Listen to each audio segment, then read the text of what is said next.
Hello students, welcome to my channel chemistry learnings. आज हम पढ़ने जा रहे हैं oxidation of aldehydes and ketones. Aldehyde और कीटोन की स्टेबिलिटी में काफ़ी डिफरेंस होता है, इसलिए ऑक्सीडेशन रिएक्शन के लिए एल्डिहाइड थोड़ा अलग ढंग से बिहेव करते हैं और कीटोन थोड़ा सा अलग ढंग से बिहेव करते हैं। तो वो हम सारा आज डिस्कस करेंगे। हम आज जो टॉपिक्स डिस्कस करेंगे वो कौन कौन से होंगे। आज के लेक्चर में हम पढ़ेंगे oxidation of aldehydes and ketones by using strong oxidising agents. अगर हम स्ट्रॉन्ग ऑक्सीडाइजिंग एजेंट यूज़ करते हैं तो एल्डिहाइड क्या बनाएगा और कीटोन किस तरह का प्रोडक्ट बनाएगा, वो पढ़ेंगे हम। सेकंड हम पढ़ेंगे पॉपअप्स रूल। पॉपअप्स रूल कहाँ यूज़ होता है? It is use in the oxidation of ketones. ठीक है, इसको हम पूरा डिटेल में पढ़ेंगे। थर्ड हम पढ़ेंगे by using mild oxidising agent. अगर हम थोड़े से वीक ऑक्सीडाइजिंग एजेंट यूज़ करते हैं तो क्या एल्डिहाइड और कीटोन ऑक्सीडाइज होते हैं? ये तीनों हम आज के लेक्चर में पढ़ेंगे। नेक्स्ट लेक्चर में हम पढ़ेंगे ऑक्सीडेशन बाय हाइपोहैलाइड। तो आज हम ए, बी और सी पोर्शन पढ़ेंगे, डी पोर्शन हम नेक्स्ट लेक्चर में पढ़ेंगे। तो हमें पता है कि एल्डिहाइड और कीटोन जो होते हैं उनकी स्टेबिलिटी में एक मेजर डिफरेंस होता है। क्या डिफरेंस होता है? Ketones are more stable as compare to aldehydes. ऐसा क्यों होता है? उसके दो कारण होते हैं।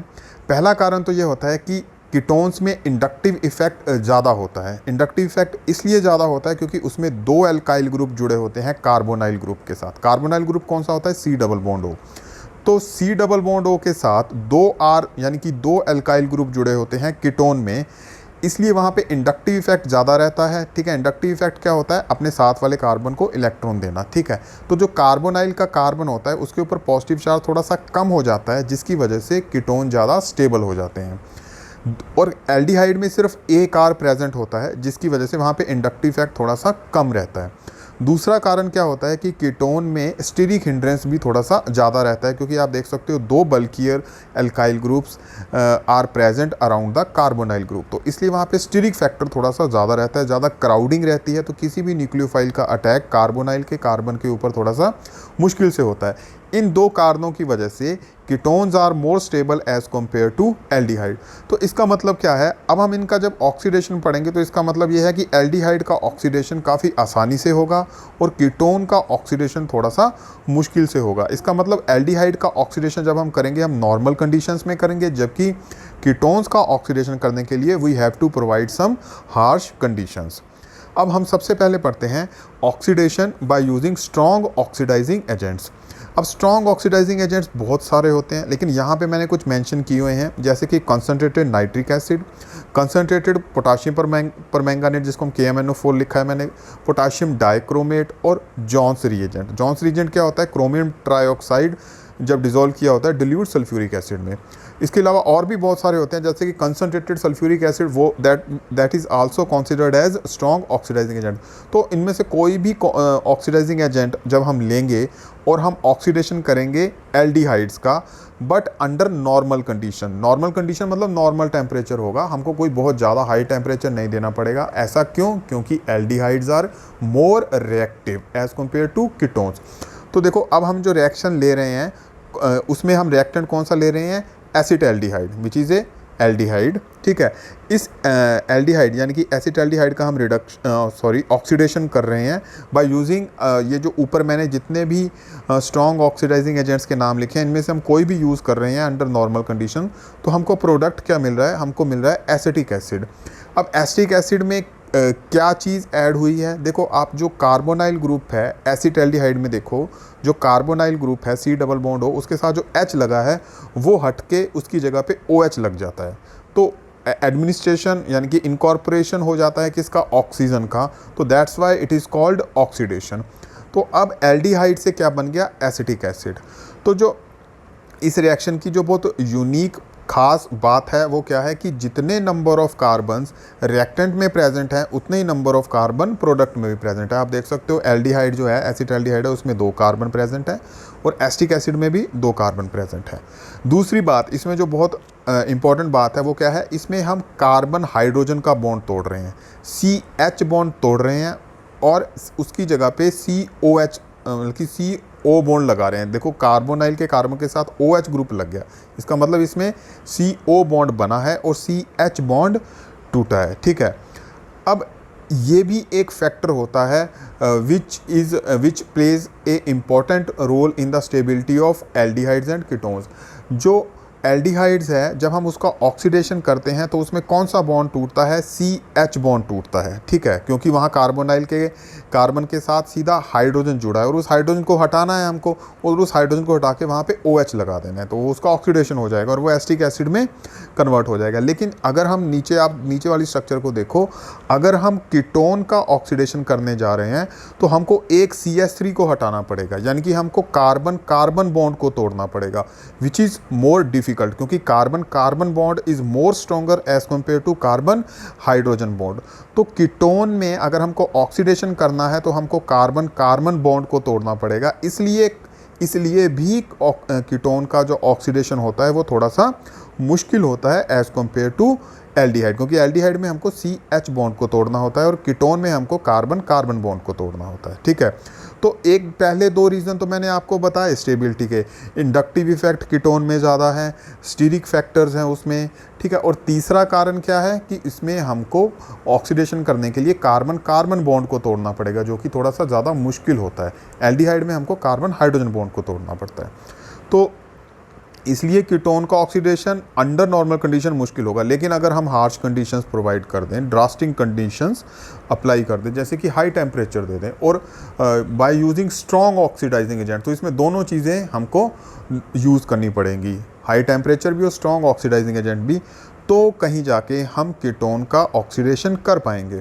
अब एक एग्जांपल देखते हैं। यहाँ पे कीटोन हमने कौन सा लिया है? एसीटोन, ठीक है। उसका मैं हाई टेम्परेचर पे हम उसका ऑक्सीडेशन कर रहे हैं by using above mentioned strong oxidising agent. तो हमको प्रोडक्ट क्या मिल रहा है? तो हमको दो एसिड्स मिल रहे हैं, दो कार्बोक्सिलिक एसिड। कौन सा? Acetic acid and formic acid. Acetic acid और फॉर्मिक एसिड तो मिल गया हमको, ठीक है, ऑक्सीडेशन हो गया। लेकिन इसकी जो यूनिक बात है वो क्या है? This is a kind of degradation reaction.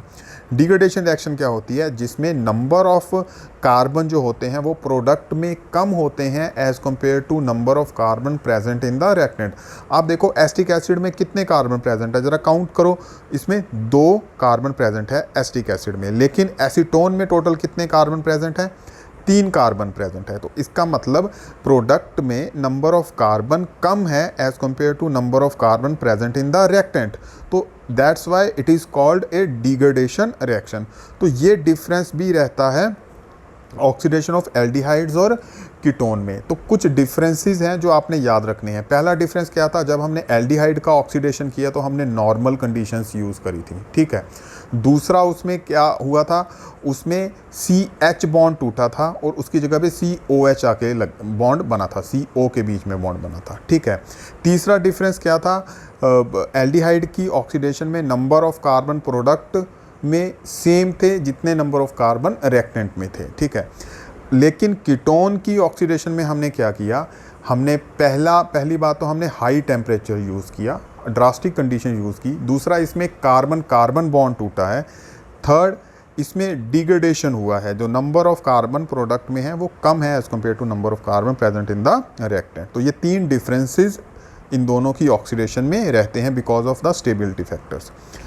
अब आगे चलते हैं। देखो ये तो एसीटोन था। एसीटोन का जो ऑक्सीडेशन है वो हमने क्या किया? कार्बन कार्बन बॉन्ड को तोड़ दिया। लेकिन acetone is a symmetrical ketone, ठीक है। सिमेट्रिकल कीटोन क्या होता है? जो कार्बोनाइल आपको सेंटर में दिख रहा है ना, C डबल बॉन्ड हो, उनके उसके साथ 2 एल्काइल ग्रुप जुड़े हैं, CH3। जब ये दोनों सेम होते हैं, जैसे कि यहाँ पे दोनों CH3 हैं, तो इस तरह के कीटोन को हम क्या बोलते हैं? Symmetrical ketone. अगर ये दोनों अलग अलग हो जाएं, एक साइड पे C2H5 हो और एक साइड पे CH3 हो, इमेजिन करो, तो वो दोनों R जो लगे हैं कार्बोनाइल के साथ वो दोनों डिफरेंट हो गए।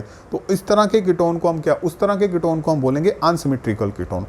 तो अब क्या होता है? अगर तो सिमेट्रिकल कीटोन है तो हम यहाँ पे कोई भी कार्बन कार्बन बॉन्ड को ब्रेक कर सकते हैं, ठीक है, हमारी मर्जी है, तो हमें सेम प्रोडक्ट ही मिलेगा। जैसे कि आप देखो यहाँ पे एसीटोन में आप कोई भी कार्बन कार्बन का बॉन्ड तोड़ दो, चाहे इधर वाला CH3 अलग कर दो, चाहे इधर वाला CH3 अलग कर दो, ठीक है, तो भी हमको ये 2 प्रोडक्ट ही मिलेंगे, acetic acid and formic acid. लेकिन अगर ये वाला कीटोन जो है ये अनसिमेट्रिकल हो जाए तो क्या करते हैं हम? देखो ये आप इस कीटोन की तरफ देखो, ठीक है। इस कीटोन का नाम क्या है? इस कीटोन का नाम है मिथाइल प्रोपाइल कीटोन। जो नीचे स्ट्रक्चर बनाई है इसकी तरफ देखो, मिथाइल, एक साइड पे मिथाइल ग्रुप है और दूसरी साइड पे प्रोपाइल ग्रुप है, तो इसको बोलेंगे मिथाइल प्रोपाइल कीटोन। अब यहाँ पे हमको नहीं पता कि हमको कौन सा कार्बन कार्बन बॉन्ड तोड़ना है। तो देखो कार्बोनाइल का जो कार्बन है, सी डबल बॉन्ड ओ का जो कार्बन है, वो तो दोनों तरफ कार्बन से जुड़ा है, ठीक है। अब हमको नहीं पता कौन सा कार्बन कार्बन बॉन्ड हमको ब्रेक करना है, तो यहाँ पे यूज़ होता है पॉपअप्स रूल। पॉपअप्स रूल क्या बताता है? वो ये बताता है कि कार्बोनाइल कार्बन, जो कार्बोनाइल ग्रुप है, वो उस कार्बन के साथ जाता है जहाँ पे नंबर ऑफ कार्बन कम होते हैं, ठीक है, जहाँ पे नंबर ऑफ कार्बन कम होते हैं। आप देखो इस कार्बोनाइल ग्रुप के साथ दो एल्काइल ग्रुप जुड़े हैं, एक CH3 यानी कि मिथाइल ग्रुप और एक प्रोपाइल ग्रुप। तो ये कार्बोनाइल ग्रुप अब किसके साथ जाएगा? जो छोटे वाला है, कौन सा है? Methyl group. तो ये कार्बोनाइल ग्रुप इस CH3 के साथ जाके क्या बना लेगा? Acetic acid. और जो इधर वाला जो बचा है CH2 CH2 CH3 यानी कि प्रोपाइल चेन बची है, ये अलग कार्बोक्सिलिक एसिड बनाएगा, ये बनाएगा propanoic acid. So this is called popups rule. तो पॉपअप्स रूल ने क्या बताया हमको कि जब हम ऑक्सीडेशन करते हैं अनसिमेट्रिकल कीटोन का, तो कौन सा कार्बन कार्बन बॉन्ड हमको तोड़ना है, वो आपने पॉपअप्स रूल को याद रखना है। अब देखो हम मिथाइल प्रोपाइल कीटोन का जब ऑक्सीडेशन कर रहे हैं, देखो हार्श कंडीशंस तो हमको देनी पड़ेगी क्योंकि ये कीटोन है। तो क्या होगा?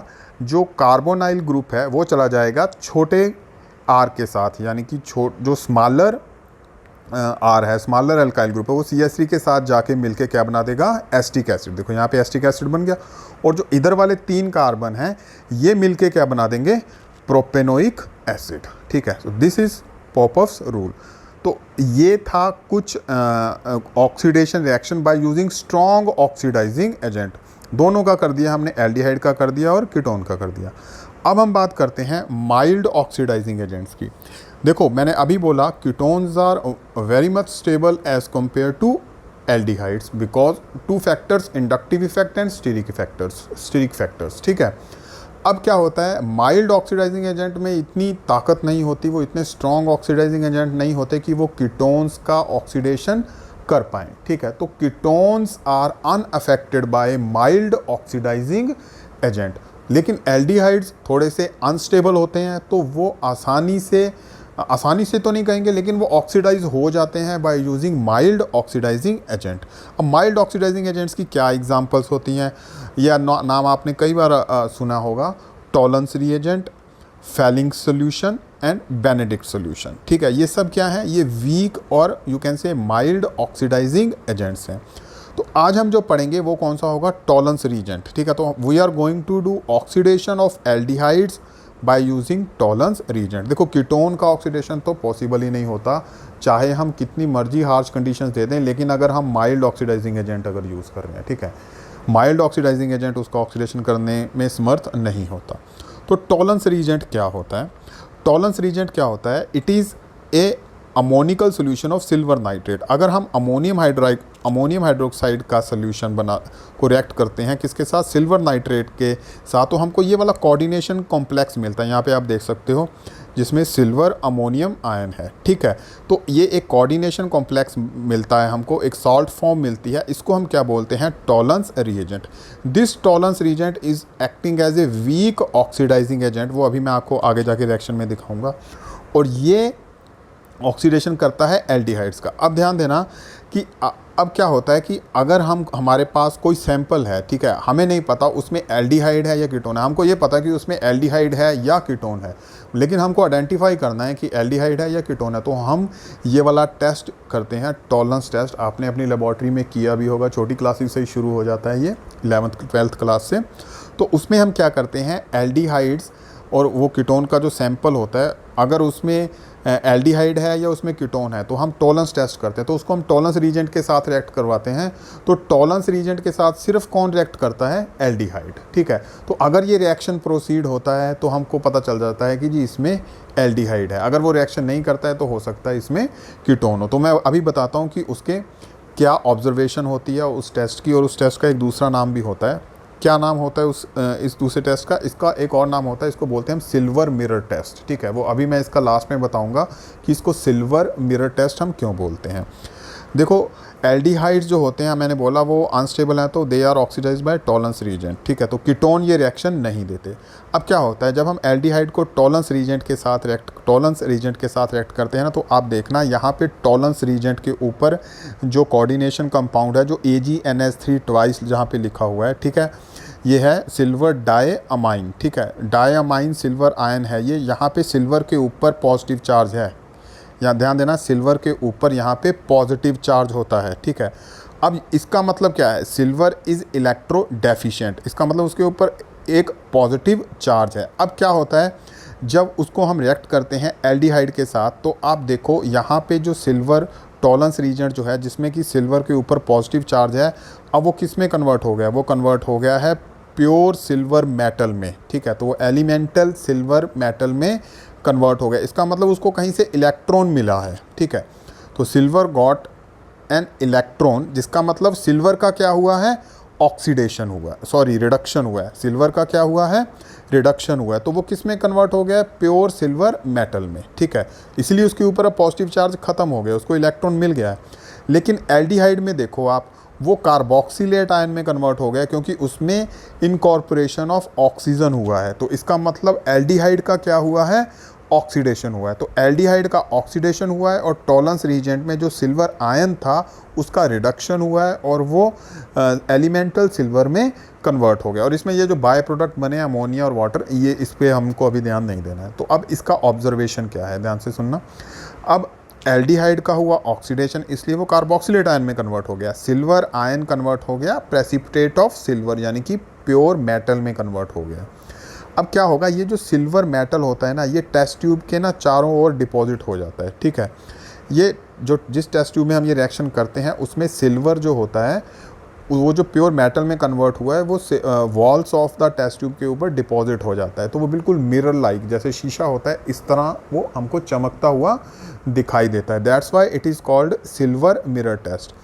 अब ये सिल्वर फॉर्मेशन क्यों हुआ, जो एलिमेंटल सिल्वर बना Ag पॉजिटिव से, क्यों बना, क्योंकि उसने एल्डिहाइड के साथ रिएक्ट किया। एल्डिहाइड ऑक्सीडाइज हुआ, सिल्वर आयन रिड्यूस हुआ, तो हमको प्योर मेटल सिल्वर मिला, जो कि एक मिरर की तरह हमको दिख रहा था। इसका मतलब एल्डिहाइड ने ये टेस्ट दिया। तो एल्डिहाइड और कीटोन को जब हम डिस्टिंग्विश करते हैं एक दूसरे से हमको उनको आइडेंटिफाई करना है कि इसमें एल्डिहाइड है या कीटोन है, तो हम ये टेस्ट करते हैं, which is called silver mirror test. तो कीटोन्स स्टेबल होते हैं, इसलिए वो टॉलेंस टेस्ट नहीं देते। क्यों नहीं देते, क्योंकि टॉलेंस जो रिएजेंट है, it is a weak oxidising reagent, ठीक है। तो आज हमने स्ट्रॉन्ग ऑक्सीडाइजिंग एजेंट से भी ऑक्सीडेशन किया और वीक से भी किया। स्ट्रॉन्ग में एल्डिहाइड का भी हुआ, कीटोन का भी हुआ, कीटोन का थोड़ा हार्श कंडीशन पे हुआ। वीक ऑक्सीडाइजिंग एजेंट से सिर्फ एल्डिहाइड का हुआ और कीटोन का ऑक्सीडेशन नहीं हुआ। तो नेक्स्ट लेक्चर में हम पढ़ेंगे लास्ट वाला जो था हाइपोहैलाइड, यानी कि हैलोफॉर्म रिएक्शन। Thank you.